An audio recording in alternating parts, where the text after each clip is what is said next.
Good afternoon, Mr. Claywell. Good afternoon, Mr. Ham. How have you been, sir? I've been great. Awesome. It's been a good week and a good weekend.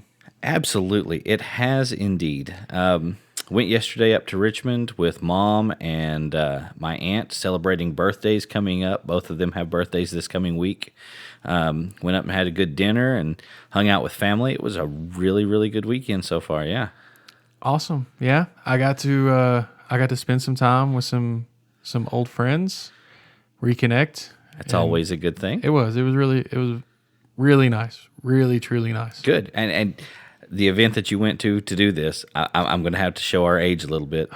20 years, dude. It's been 20 years. 20-year high school reunion. Hey, yeah. Mine was this summer too. I didn't get to go, but 20 years. It's unreal. It's a lifetime ago. It feels that way. Yeah, it does. I'm not really that old though, am I? No, because I know I'm not that old. So okay, good, yeah, good. I think this. You remember that first episode thing we were talking about, where the right. CERN It's another one of those. This is a parallel dimension. Yeah, exactly. It's got to be what it is. It has to be what it is. Absolutely. Yeah. But yeah, it's been a good weekend. It has, and we're rolling into summer full effect, and summer is typically a good, strong season for people to go out. And I know a couple of the guys I work with are looking forward to some upcoming music shows. They're going to a couple of festivals and concerts. And, awesome. Yeah, and that's something I've always kind of been curious about. I mean, some people may not know, but I've never been to a concert. It's a tragedy. I know it is. I've never been to one. People always want to get me to go. And yeah, I mean, I've asked a few times, and I know. I've had people offer to buy me tickets and everything, and right. it's. I love it. I love a live show. Everybody does, and I like a live album as long as they're mixed pretty well. I like them. Yeah. I've heard some pretty bad bootlegs. Yeah, those are out there for sure. But I'm just wondering, you've been to a few concerts, I know. A couple, yeah. So what is it about a concert? Why a concert? Why is a concert better than just listening to the studio album? I think for me, well, the atmosphere for one. A concert, just the vibe that you get when you get in the room. Seeing these artists live, for one, hearing the variations of things that they do whenever they play live shows, because I mean, you figure studio album, it's however they decided that it sounded the best on that day. We'll take, for instance, last year I went to see David Gilmour in Chicago. He did things all the way, back to early Pink Floyd numbers, and and did numbers all the way up through the newest album that he has out now. And the changes that are made from the original, say, recording to what he does today, I mean, there's room for improvement. There's always room for improvement with music. And a lot of times these guys will do that, as a live show, that you'll get to hear those variations. And it's just, it's something different, something new. Not to mention the fact that, I mean, they're right there playing these things that we admire on the studio albums.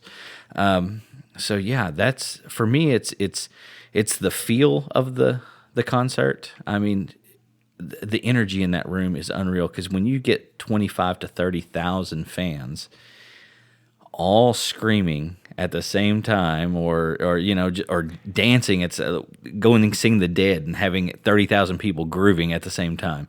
It's just, the positive energy there is just out of this world. And right there, sir, you are stepping on the crux of my problem. Yeah. I struggle being in a group of people, and even maybe a small group of people. Sometimes as small as 10 or 15, and that really and I don't know why, but it's not a panic attack. It's not a panic environment, but it's just an unease that just comes over me. uncomfortable. And I cannot imagine myself being in a place with 30,000 people. That's like half of the population of the county here, right? I think that's like 4 times the population of the county here. But and that many people in one location, Sitting side by side. in one building, Yeah. or sometimes an outdoor venue. But Right. it's hard for me to picture that and And be okay with it. picture me being okay with it. Yeah. And I don't. So I don't. So what's the energy like you talk? Well, I know it's hard to. It's got to be hard to put into words, but It's like an electricity. I mean, it literally is like an electricity in the air. Okay, so let's take, for example, 1994, 95, the Eagles. They do this Hell not the Freezes. Beatles, right? Not the Beatles, the Eagles. And we're talking like, Okay. not the Beatles. The Eagles do this reunion tour called Hell Freezes Over. I have that album. It is a great album. And the live show, have you seen the video of the live show? I have not. No. Okay, so like you can find that various places. I mean, you can order it online. I think Amazon has it. But so there is a live show that's exactly that album. Right. So during that show, or that tour, they came to Lexington to Rep Arena, and I hadn't planned on going. Like I wanted to go, and it was a toss up for me. Now, mind you. Back then, I was still playing music. I was in the band, with Dave and all those guys and Kevin and Colin. But my option that night was to, either go see the Eagles on the Hell Freezes Over tour, possibly a once-in-a-lifetime show, Right. or go to Knoxville to Thompson Bowling Arena and see Jimmy Page, Robert Plant, the No Quarter once-in-a-lifetime show. And I chose to do the Eagles. Dave and all those guys went south down to Knoxville. They saw Page and Plant. I went north and saw the Eagles. So you walk into the room. Now, I get there right as they start lowering the auditorium lights. So, Okay. I mean, I'm just getting to my seat as the show is getting ready to begin. Get down to where my seat is, and I'm in the nosebleed section because I had not ordered a ticket. I had to buy whatever they had available, and I was in the top of the arena, like a half a mile away from stage. But that doesn't matter because you're still in the building. You're still Okay. there. So I walk in, find my seat, and when I get there, as the lights are dimming, you can see the stage, and there's a fog like over the stage. Okay. And I thought that's kind of cool. And then lightning struck. And when I say lightning struck, I literally mean the entire backside of that stage lit up with streaks of lightning, and the rumble and roar that filled that auditorium shook the auditorium. And as the roar settled, the first notes of Hotel California were being played, and the smoke was clearing, and there's Joe Walsh with his guitar. And then as each part of that song starts, kicks in, that person, Glenn Fry, there's, and I mean, it's just unreal. The entire place just erupted. It was deafening, the sound. And then there's the music. And they played this show that was #1 hits from the time they began till the time they ended.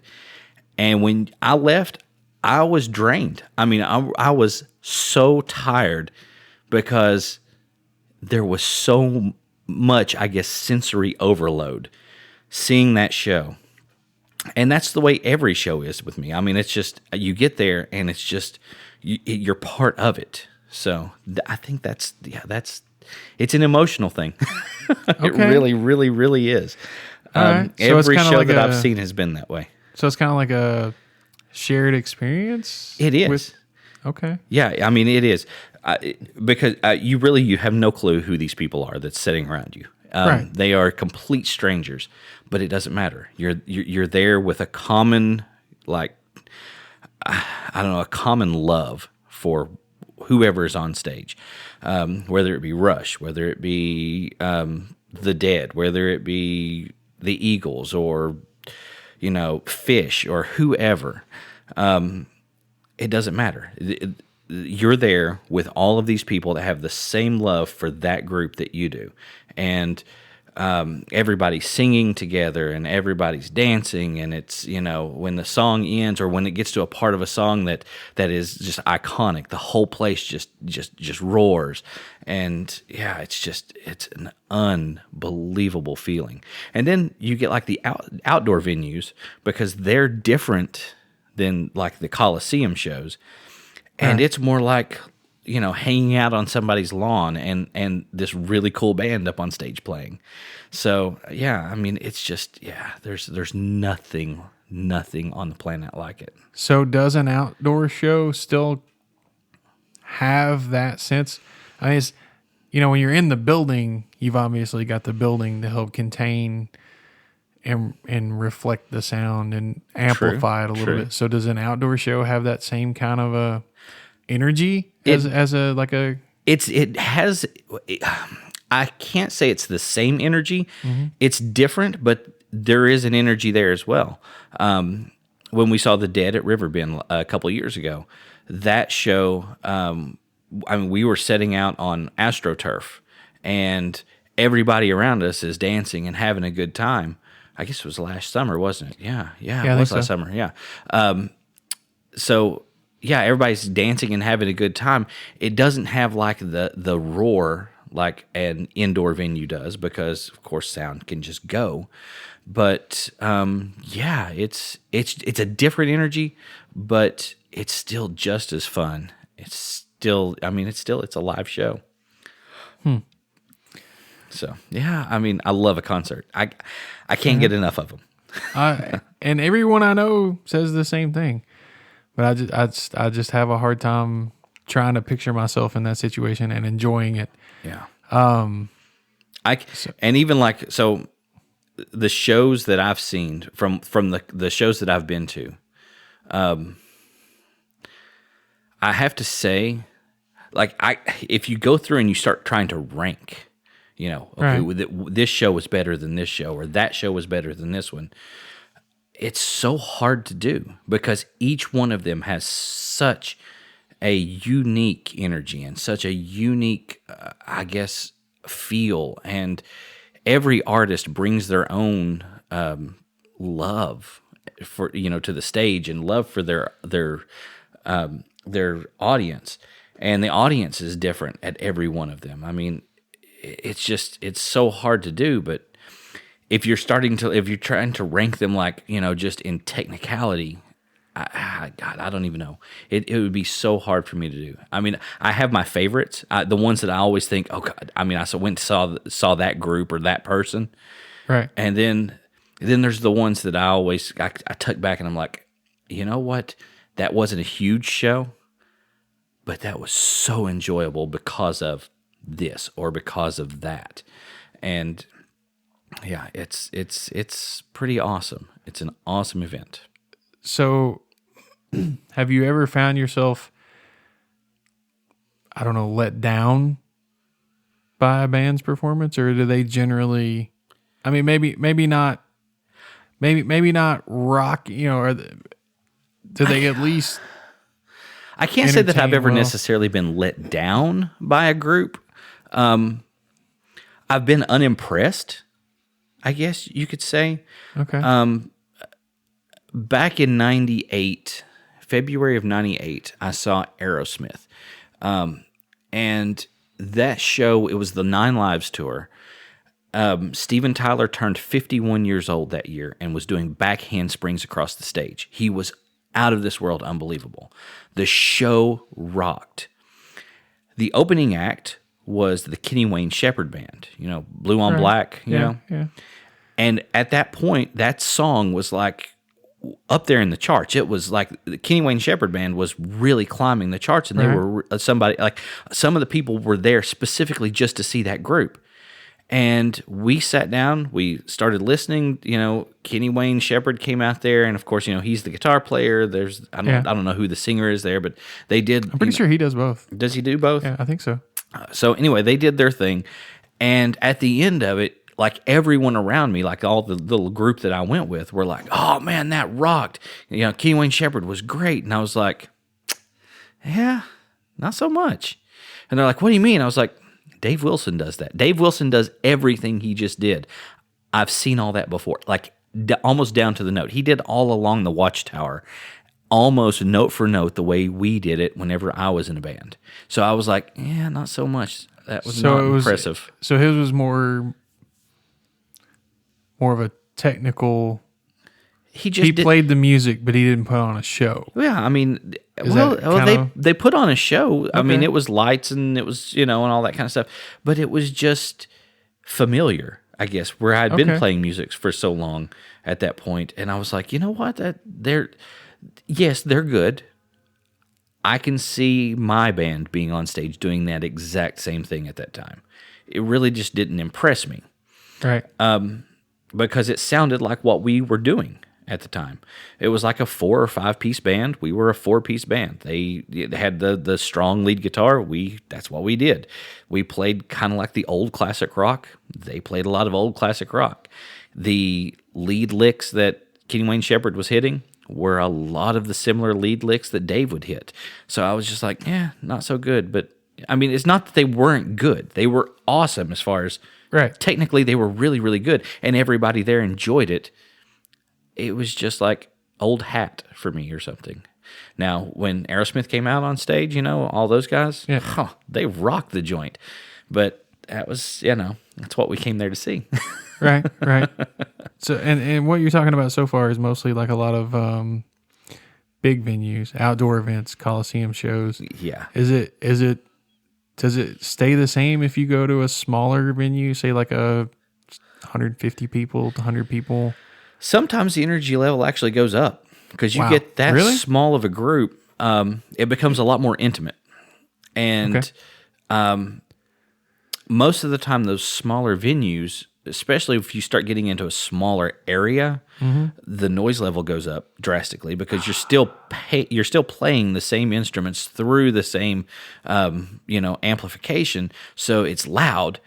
But then you've got the group of people that's cheering you on. It's just there's no room for that sound to expand. So a lot of times it does get louder. If they're doing like a small venue outside, those are a lot of fun because, again, it's a lot more intimate. One of the best small venue shows that I've seen was Allison Krauss in Union Station. By the way, anyone that knows, that's my pass. And when I say my pass, like my wife has a pass. If Johnny Depp comes up, knocks on the door, and says, "Let's go," I know she's gone, and I'm okay with that. It's just fine, no problem. Right? She's good to go. If Allison comes and knocks on the door and says, "Hey, let's go," I'm gone. We're done, and she knows that, and we're good with that. So I've seen Allison twice. I saw her with Robert Plant doing the Raising Sand tour, that was a good album. Oh my God, I really like that. Let me tell you, that album was good, but having those two together doing her music, like some of the Allison Krauss stuff, doing that in kind of more of a rock or Americana kind of a sound, and then doing some of the old Zeppelin stuff, more bluegrassy or Americana, was unreal. They did the Battle of Evermore, and if you can find a copy of it out there, like listen to that, hearing Plant to do his part and then Allison Krauss hitting the higher parts of that song, out of this world. So I saw her in Tennessee, in Knoxville, at the Tennessee Theater. Now, the Tennessee Theater is a smaller venue. Maximum, I want to say it's a couple of thousand people at the most. And I was like 9 rows, 10 rows back from the stage. So we were down low.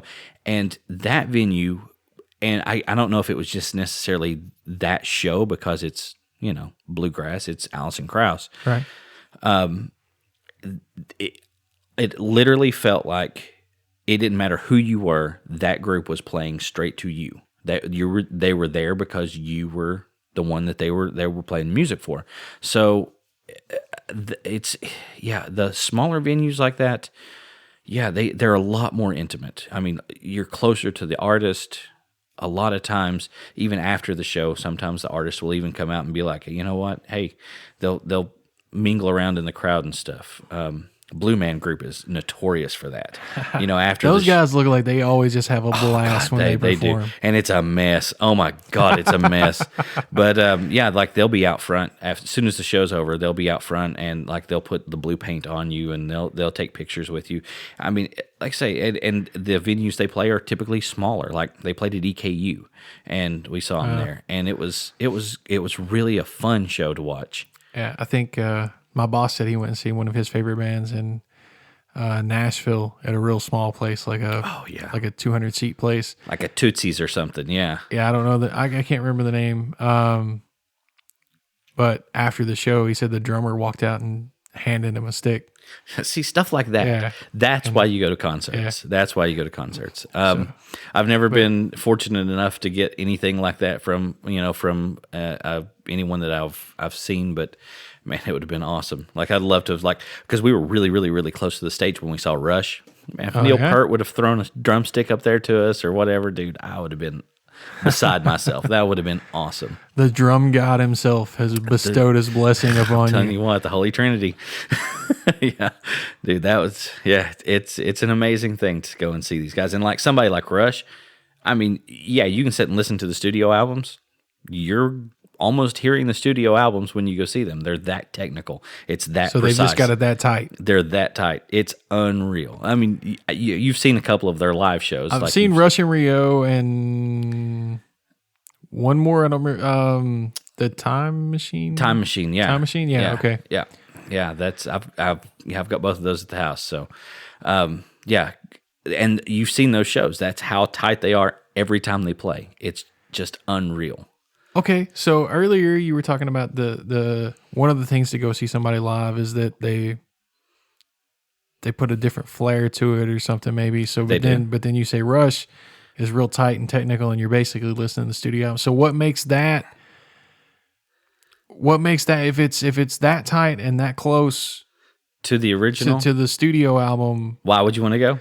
No, I know why people want to go, but does that affect that energy that you're talking about if it's not spontaneous, if it's no, yes and no. I guess spontaneity with some of these shows is good, right? But then when you have a group like Rush, where everything they do is so technically intricate, I guess. Right. Well, I mean, so if you don't know, they're a 3-piece band, and it sounds like it should be 10 people up there playing. So yeah, okay. Just in case somebody not familiar with Rush's music, it's only 3 people, and they do. It sounds like there are more than 3 people when they're playing. Always, it's unreal. So you get a group like that, and they are so precise with that. With that music, and it should be like 7 or 8 people up there playing that music, but it's just 3 guys up there on stage. At that point, you're actually looking for that tightness and that technicality of it. I mean, you're looking for the little intricate. Did they hit that? Did they do that? And seeing somebody like Peart up there behind the drums, he's a machine. I'm just going to tell you, that man is a machine. Can you even see him behind the drums? Well, you can see the top of that little funny hat that he wears. There's always a really, really good camera crew that works with these shows, so you get some really good angles of people up on screens behind it. So you can see them occasionally. All right, okay. All right. But so sometimes you're looking for that, and like with the Eagles, that's the way it was. I didn't go there to hear them do Hotel California in a new way. I went there to hear them do that song the way it was supposed to be, the way it was done on the album, and that's what they did. And every note that they hit was spot on perfect. So, yeah, you start looking at that, technicality and saying, okay, well, yeah, the energy level in the room is going to be high just simply because you're there with the group. But sometimes you're looking for that, not necessarily the improv, I guess, of, the music that they're playing. So, Nice. yeah. And by the way, talking about Hotel California and Sienna, forget a bunch of that bass line. I'm just gonna say. I mean, Bass line's not so bad. I try to pick around a little bit, but That's not holy that moly, one's not so bad. Now I'll tell you one thing though: if anyone out there that if you want to start trying to dissect and take apart music and listen to like specific parts of it, I don't know what Timothy Schmidt, the bass player for the Eagles, does. I don't know how he does it, but his notes blend so well. Like there's no, you can't tell when he changes notes. It's just like they're just always there, perfect. So yeah, very smooth, very very smooth. Yeah, dude's like butter. Yeah. Yeah, it's enough to make you sick. It really is, and then you start getting to somebody like Geddy Lee that's all over it. But you can hear him when he goes from one spot to another because he does a lot of slapping of the bass and stuff. So his is a little more passionate. Well, I was gonna say technical. I think, to where the Eagle. I don't even know the guy's name, but the Eagles bass. You just said it. Timothy Schmidt. Schmidt. Yeah. Yeah. His just seems a lot more smooth. Yeah. Yeah. He is a lot more at ease. It's like to me, David Gilmour has a very probably my favorite of all time, but a very smooth lead guitar. It's very ethereal. Yeah, it's everything just kind of flows. Yeah, and compare that to somebody like Led Zeppelin. Yeah, I know it's a great guitar player. Yeah, Jimmy Page is awesome. He's technically an amazing guitar player, but he's rough around the edges. It seems like. Yeah, it's not that mellow, smooth. Yeah, it's still excellent. Yeah, just a different way of being excellent. Yeah, and then you start getting into things like different tones and all that kind of stuff. And I mean, we could talk about that all night long. Maybe another time. Maybe another time. Okay, but yeah. Yeah, that's. I love a concert. I love a good concert. That's kind of my thing. Like, we went back to school this past week. Right. I'm sorry. It's okay. It's okay. I'm really enjoying it thus far. Good. My kids are awesome, and I had to break a few hearts on Wednesday when we went back. Yeah. And it's not the girls. I'm definitely not breaking any of their hearts. It's the boys, because I don't do sports. Oh. I'm not a sports fan whatsoever. Like, I don't care if UK even has a team, let alone winning or losing. That's sacrilege around here, I'm telling you what, it's terrible. But we were talking about, just kind of sharing, things that first class, who you are as far as a student, right? Who am I as far as their teacher, and I put a slide up on the board that has just a few pictures that just kind of, and I said, if you want to ask any questions, I said, these are some of the things that represent me. And part of it was, a few instruments and a couple of like logos for bands. And they asked those questions, and I had to break their hearts and say, listen, guys, if I ever show up at a game, I'm not there because I want to go see you guys play football or basketball. I'm there because I want to support you guys. I don't care if you win or lose, as long as you're enjoying playing the game. I'm not a sports guy. And yeah, it broke their hearts. But so I'm not a sports guy. I'm a concert and music guy for sure. And that's the way my whole family has been. None of us have ever really done sports. Yeah, I don't. I'm not very much with the physical activity outside of cycling. So. Yeah. But maybe one of these days I can work up the nerve to get to a concert. Well, I would love to have you along with me. Anytime you're ready to go, you just let me know, and we'll go see something. And we don't have to see something that's going to be wild and crazy. We can start small, start low key. Okay. I'm not saying Hopefully you're not talking low key like the like Bonnaroo or something. like the Norse god.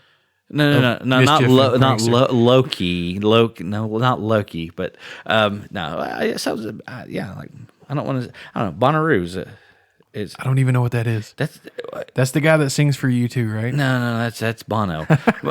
But he was there this last year. Bonnaroo's it's like a 3-day festival, so we'll just go and camp out for a weekend. Oh, another thing I love. Great. Yeah. We won't hit something like that. Yeah, I've already shot that one down violently twice. I got people that keep trying to get me to go to this big 3-day camping. I'm like, no. I don't want to go out there and sweat and sleep on the roots and all that kind of stuff. Yeah. No, really though, if you do want to hit a concert sometime, I'd love to have you along. And like I said, we'll start something that's not such a big wild venue. We'll do something small and kind of let you step up if you'd like. I would like to challenge myself to do it. Okay. At some point. Okay. It's I would like to try to do it if I can get past that whatever that is. I'll tell you something that you that might mental want to, block. You might want to try something than this. This will be a suggestion. Being at this location, Pulaski County, Kentucky, we have every year the Master Musicians Festival held over at Somerset Community College. Almost went one year. That's not a bad when the Counting Crows. Yeah, I almost went. I really wanted to go that year. That's not a bad place to start because one, you're home, so it's not like you're far away. True. It's not all that expensive, $25, I think at the most to get in. Go over there. It's not a huge crowd and it's spread out. So you're not like all up on people. Not a bad place to start. Start something like that. If you enjoy that, go, all right, this is not so bad. Then you can move up. If you think, okay, this is terrible, then I don't want to go any further than that. It's, it's baby steps. Baby steps. Right. If we can find a good set of bands playing MMF, I may try that. That's a decent suggestion because I can always just run home and hide. That's right. If it gets bad. Yeah, it's just 4 miles down the road. Yeah. So okay, now that I'm all nervous and sweating over here and getting myself all worked up over this, let's move to a topic that's a little more comfortable for me. Okay, sounds good. If you don't mind. So I started a little discussion on our Facebook page. Earlier this week, we got pop quiz. You gave our listeners a pop quiz. Pop quiz, dude. Well, even the pop quiz part speaks to one of my passions, film. Of course, from Speed, the movie Speed. Mm-hmm. So I got the question out there and asking people, what's the worst movie you've ever seen? And it doesn't. I'm not saying it has to be the worst movie of all time, or it's not like a analytical thing. Just if somebody had to ask you and you had to reply quickly, what's the worst movie you've ever seen? The worst movie that you've ever actually sat down and watched beginning to end. Good grief! And yeah, I think we had a few great replies. We really did. There was awesome response. Yeah, we had quite a few responses. Mike here says that a film called Knowing, and then down here a little later we had some pretty heavy agreement. John says any recent Nick Cage film. No love for Mr. Cage. No love. So speaking of Nick Cage, real quick, if you've not seen this, pardon my language here, folks. There's a video, I believe it was put out by College Humor. It's called Tasteless Asshole. It's about said Nick Cage. Go check that out. It's hilarious. If you're a Nick Cage fan, just delete that last 10 seconds of dialogue from your mind. We never said that. But if you're one of the people that likes to poke fun, then go check that out. It's pretty good. Yeah, there was a lot of good.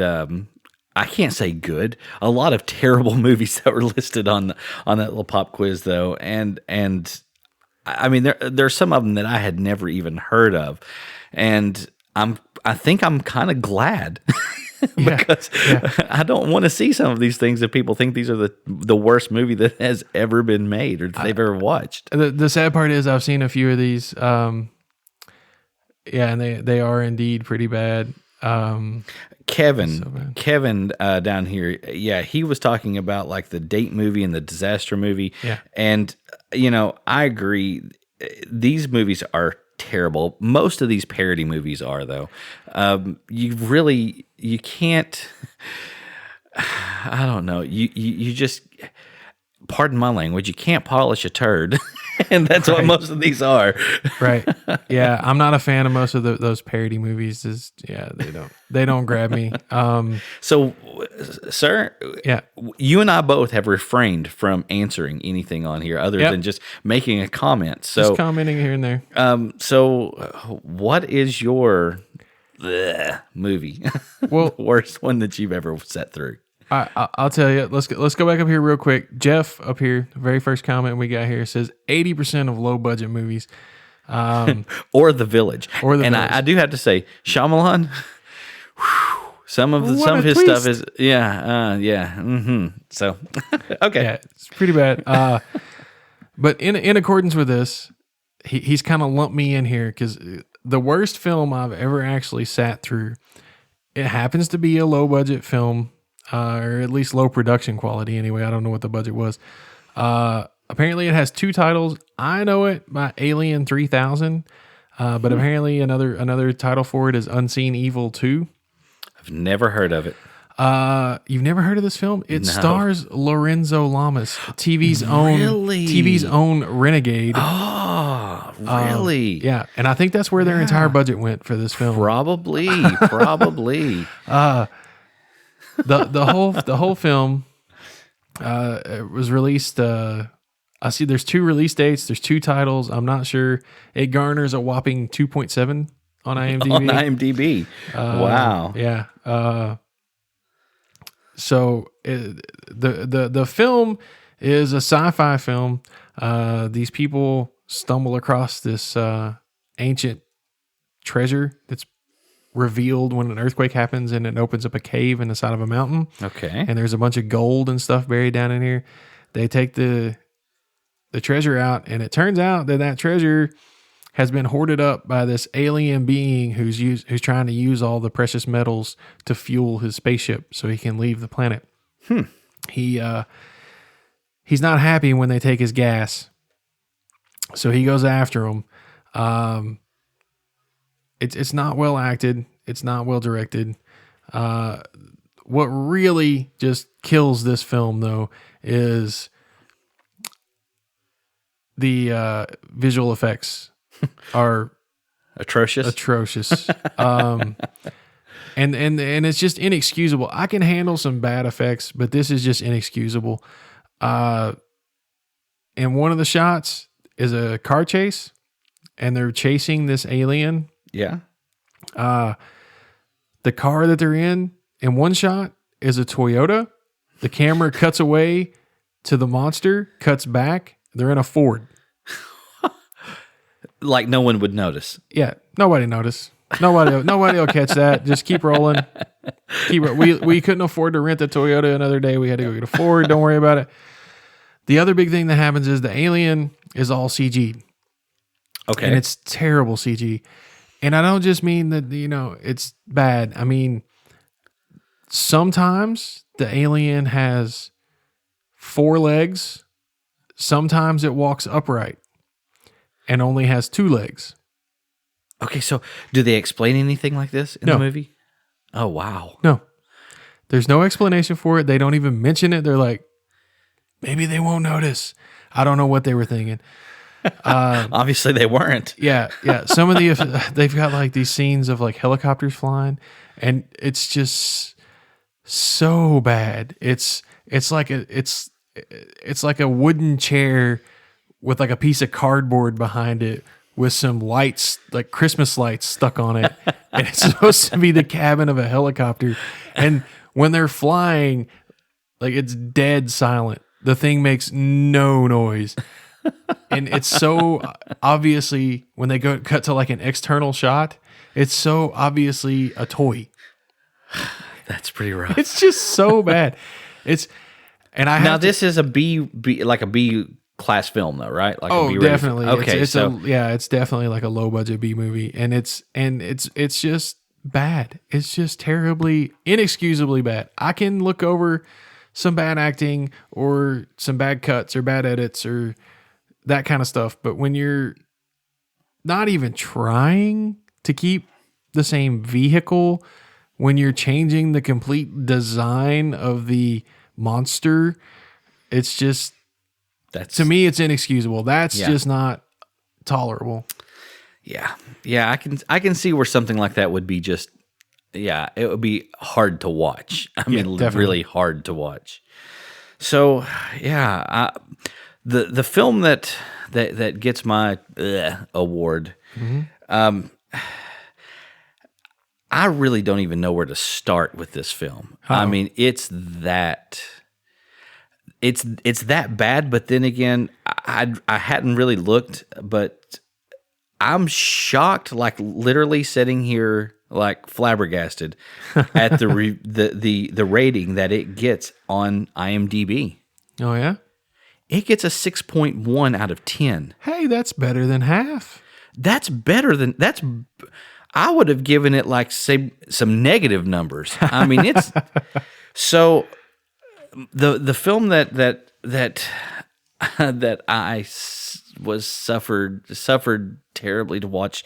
Anyway, Pink Flamingos, 1972, John Waters. Ah, John Waters. Oh.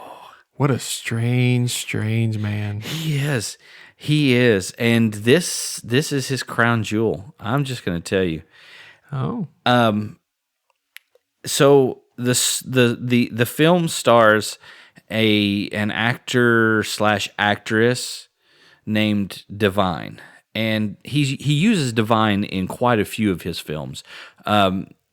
She passed away years and years ago, Right? But so in Pink Flamingos, she is playing this character, or I can't really say she's playing a character because she refers to herself as Divine throughout the film. Well, Divine is a character. Well, yeah, true. But typically, like in his other films, Divine plays another character. Oh, okay. So like... What, did they create the Divine character for this? Was this the first appearance of Divine? That I'm not sure. But there another film that he did, Lust in the Dust, like Divine plays, a specific character. I guess not. So, Okay. But anyway, so in this character, Divine plays this. She goes by this alias, and it's Babs Johnson, and she has the title of the filthiest person alive, and almost every scene in the film, she proves over and over and over again that yes, she really is the filthiest person alive. All the way to the point that, I mean, okay, so this is... I haven't seen this film, but I have a feeling I think I know what you're about to say. Yeah, okay, so this is a quote straight from Wikipedia, right? It says, as it features, okay, in reference to this film, it features a number of increasingly revolting scenes that center on exhibitionism, voyeurism, sodomy, masturbation, gluttony, vomiting, rape, incest, murder, cannibalism, foot fetishism. It's concentrated as a preliminary exponent of abject art. The film received warm reception from critics. I don't know why. And the LGBT community has become like a cult film there for them. Now, I watched this thing in college on a dare. It was horrid film. It is just so bad. From the opening scene to the closing scene, there are no words. There really are no words. Let me just tell you how it closes. I saved this just for you because I love you. Okay? Oh, you're so sweet. It says... That means a lot. Okay. The legendary ending opens as Crackers, Cotton, and Divine walk down the street. This is her little family that holds this title as the filthiest people on the planet. All right. Where they spot a dog and its owner. They look at the dog excitedly and hungrily for some reason. I had a feeling this is where you were going. Then the dog defecates on the sidewalk. And Divine sits down next to it. She takes the feces in her hand, puts it in her mouth, proving, as the narrator states, that she is not only the filthiest person in the world, but is also the filthiest actress in the world. Only John Waters. Only John Waters. At the end of this, I thought, this is 2 hours of my life that is gone forever. It was so bad. So bad. That sounds horrible. I'm almost ashamed to admit that I've even seen this atrocity. Well, at least yours was critically well reviewed. I don't know why, though. I really don't. I mean, yes, John Waters is a strange guy. Yeah. And some of his other things, even though odd, are watchable. This was way out there. Like, way out there. Like, you know, you say this was way out in left field. Yeah. This was in the parking lot. It wasn't even in the ballpark. Ouch. Ouch. So now I've heard rumors of this, and I don't know if this is true or just, you know, rumors to build it up. That wasn't prop. No, I've heard that as well. The actor who plays Devon actually ingested fresh gagging twice on camera because of Yeah. So take that for what you will out there. And so let me ask you, where was the point? What was the final thing for you in this film that you just completely was like, this is the part that just can't be buried? Okay, so the part of the film where I actually shut it off, like turned it off, and was like, I'm done with this. Right. And ended up, because I guess morbid curiosity got the better of me, or maybe it was everybody else going, dude, why did you turn it off? You're going, because I'm not sick. Because I'm not, obviously the rest of you. I'm not. Yeah, I'm done with this. There is a scene in, I want to say probably within about 40 minutes in on this film, where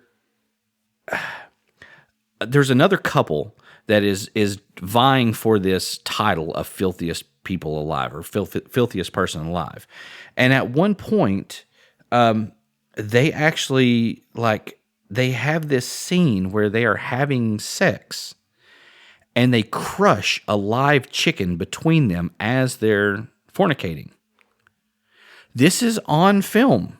Oh my God. This thing has an NC-17 rating. Well, and there's a reason for that. And at that point, I was like, I'm done. I am so done with this film. So was there no such thing as the what's the PETA? Is that right? This is 1972. So I don't know. Was that I don't not a know. thing? Or, this probably filmed in Australia, right? I have when no most of his clue. stuff. Let's see here. Or no. That was just Less Than Us was set in Australia, wasn't it? No, it was set in. It was set in I want to say. Or was it Vegas? I want to say it was Utah or Arizona or something. Oh, okay. Because the little girl, the little old woman in it keeps saying that she wants to go to Abilene, and she's talking about going to Abilene, Texas. She said she just likes the way it sounds. Okay. Abilene. So, yeah. I don't know. This is, it was pretty rough. Pretty rough. And then other people you were with wanted to see the rest. Of course. Yeah. Sick bunch of bastards. No. I mean, here's the thing though. I mean, it's one of those films that it's all about shock, and he really nailed the shock factor with this one. Just trying to push to see what he could get. He could get away with. Yeah, he really was. And obviously he got away with it because, like I say, 6.1 out of 10 on IMDb's, that's unbelievable. Wow. Unbelievable to me. So now let me ask you, what? So that's the worst movie. That's the worst movie. So there's bad movies, terrible movies, and then there's movies that are so bad you love them, right? Okay, you know what I mean? Yeah, you know what I'm talking about. So for me, there's a movie out there, and it's a terrible movie. It's so bad, but I love it anyway. In America, the film was released with the title. I don't know, what is it with me and films that have two titles? I don't know. In America, the film was released with the title Dead Alive in 1992. It's released overseas as Brain Dead. It's from, believe it or not, legendary now director Peter Jackson Oh wow, of the yeah, Lord of the Rings fame. heard that. I did not know he did that film. It was his first major feature film. And it's about this guy who Lionel, I think is his name. His mother gets bitten by this thing. So we got to talk about this thing because it's one of the campy. It's a cheesy horror, gross out movie. Right. Peter, exactly what you think of when you think Peter Jackson. Exactly. Yeah. Blood, guts, and gore. Yeah. It at the time it was released, I think it had more on-screen blood than any film to that date. I believe. I could be wrong about that. But this thing that bites his mother, there's a story behind it, and I love the story because it's so cheesy. These pirates go to this island, I think it's Sumatra, way long time ago, back in the day. Okay. And they go on that island to bury their treasure.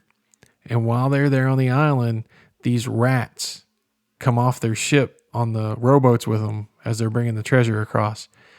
And the story goes that the rats raped the local monkey population, and that made these new creatures that they call rat monkeys, and they're evil. They're pure evil. And this scientist collects one of these and takes it to the zoo.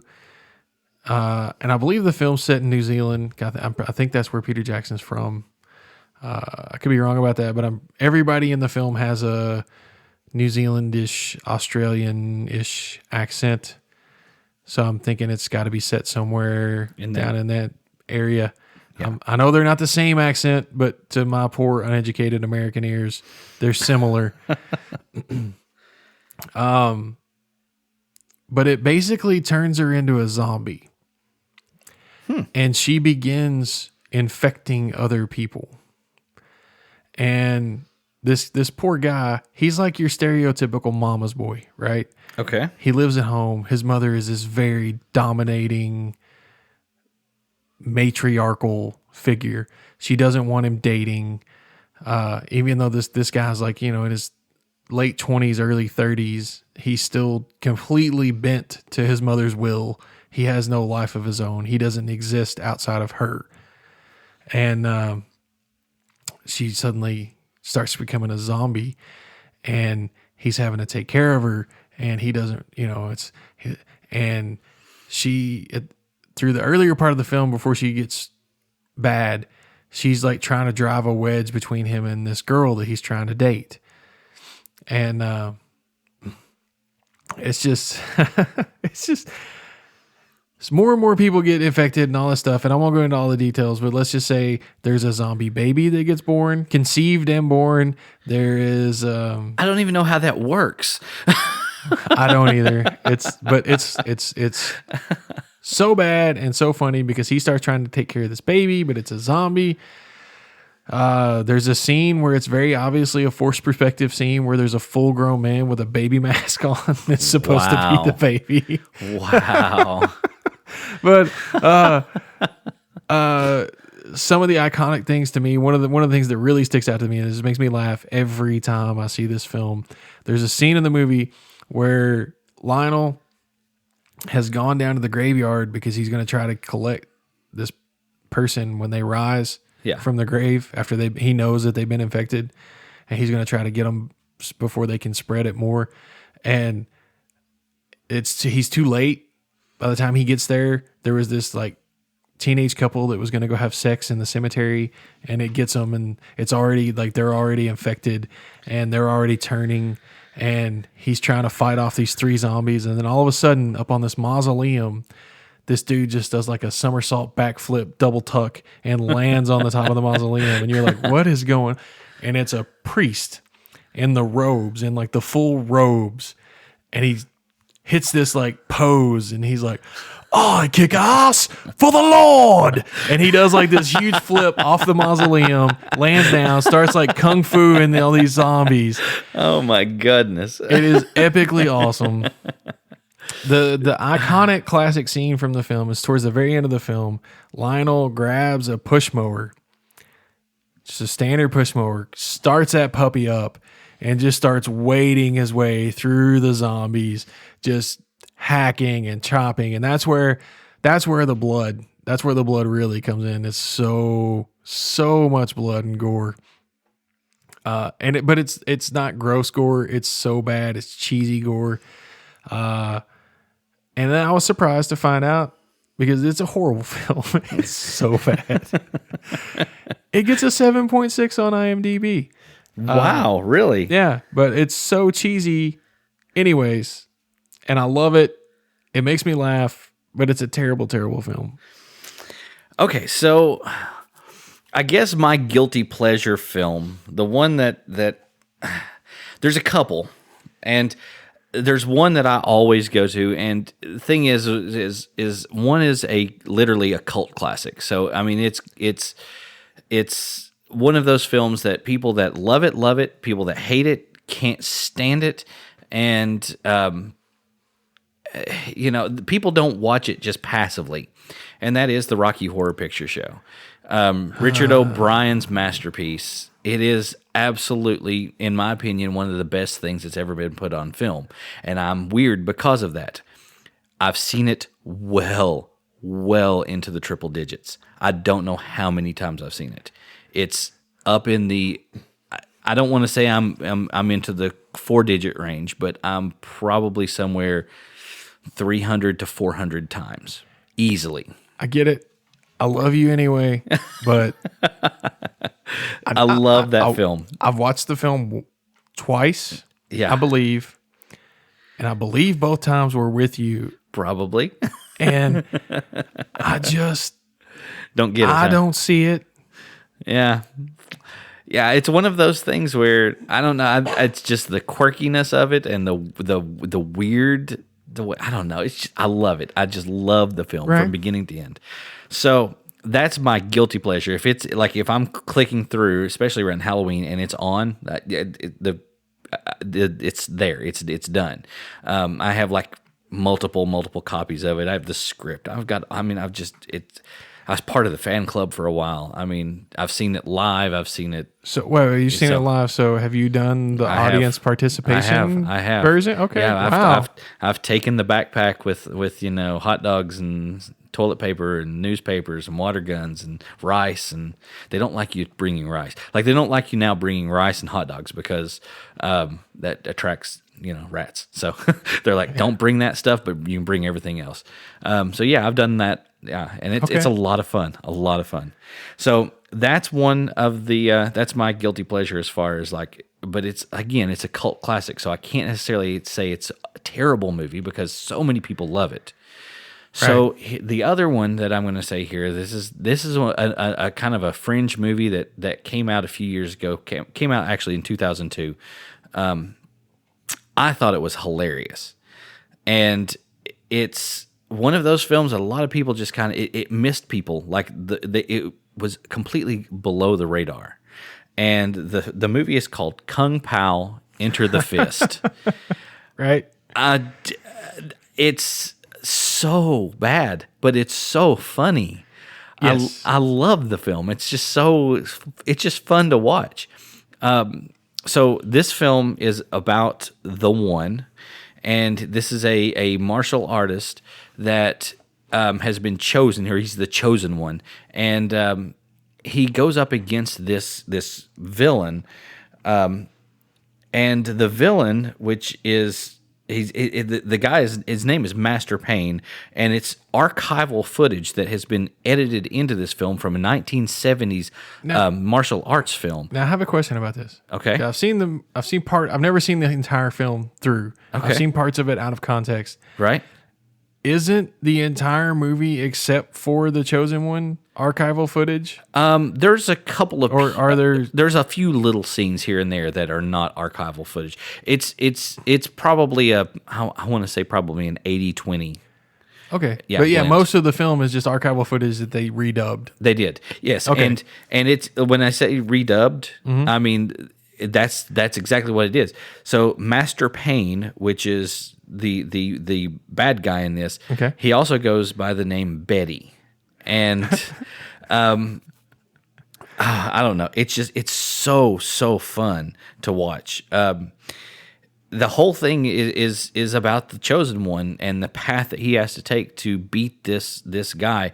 And there's aliens involved, and there's fighting cows that it's just squirt milk, and then like he falls in love with this girl that just like you never actually see her doing this, but she exposes herself to him, like her breasts to him, like. And she's always got her back turned to the camera, and like his eyes bug out every time that she does it. And it's just so random when she does it. Like they could be just having dinner or something, and she just, whoosh, whoosh, and it's just really quick. Just a fun movie to watch, though. And if you get a chance to watch it, don't go into it thinking that you're going to be watching something good. It's just fun. So, yeah. That's my guilty pleasure film. Right on. Who is the guy? Do you know the actor who plays? Because he's a comedian, right? I'm gonna butcher his last name. It's Steve Oedekerk. Odenkirk. Is there an N in it? Odenkirk? No. It's Oedekerk. Odenkirk. Okay. Oedekerk. I've heard the name. Yeah, his face looked familiar, but okay. Yeah, he's one of those guys that. I don't know. He's got almost like a rubber face. He's one of those guys that looks like everyone else that you've ever seen. Okay. So, He's one of those guys. He's one of those guys. Yeah. Okay. Right on. All right. Cool. Awesome. Yeah. I will have to sit and watch that one through. As I said, I've never seen it through. I've seen pieces of it, but I've never seen it through. Yeah. It's worth a gander. Right. So that's it for me on those. I'm yeah, that's your best worst of worst and best of worst movies. The best worst movie you've ever That's seen. the best worst movie I've ever seen. Good deal. And like I said, we loved getting all of the feedback on the pop quiz that was put out there. Thank you all for sure for responding to that, because I mean it really gave us something. There's a few movies that are on that list now that I'm going to have to go look up just to see how terrible they really are. So. Indeed. And I got another challenge for anybody listening. Okay. So far, 3 for 3. I'm perfect. I've made a major glaring mistake in something I've said in every episode. So let me know what I said wrong this time, because I'm sure there was something in there that I just completely hosed on. So just let me know what it is. Last episode that we did when we were talking about the seafood place, Hyman's, I gave you guys like, oh yeah, it's right there on Market Street. No, it's on Meeting Street, so you can see it from Market Street. Right. I normally park on Market Street to get there, but yeah, okay. Yeah. So if you feel like it, drop us a line. Let me know what I did wrong. I'll appreciate the feedback. Absolutely. You can hit us up on the Facebook page. That's facebook.com/Two Minds Podcast. You can also catch us on Twitter. And at Two Minds Podcast. Yeah, at Two Minds Podcast. And we also have a Gmail account. Shoot us an email. twomindspodcast@gmail.com. All right. So, Mr. Claywell, I guess this is episode number 4, right? Episode 4. Yeah. Yeah. It's been fun. It has.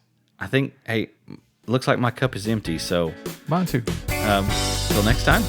Indeed, sir. All right. Have a great night. You too.